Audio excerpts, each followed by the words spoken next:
Hey everyone, welcome back to another video. In this video I'm going to talk about how to turn off Google SafeSearch if locked on your iPhone.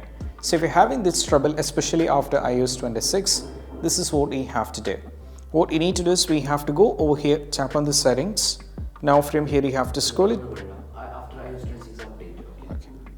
Hey everyone, welcome back to another video. In this video I'm going to talk about how to turn off Google SafeSearch if locked on your iPhone. So many users having this kind of trouble after iOS 26 update, and if you're having the same, this is what we have to do. What you need to do is we have to go over here, tap on the settings. Now from here we have to scroll it down all the way down and navigate to the screen time. Tap here. Now from here you have to scroll it down over here and navigate to the content and privacy restrictions. And what you need to do is only the simple step is all about you have to completely turn it off. Now it will ask you for the screen time passcode. Give your screen time passcode, and as you can see it is completely turned it off, and now the issue will be completely fixed. And this is what you have to do. And if you find this video helpful, don't forget to subscribe. That's it. Bye.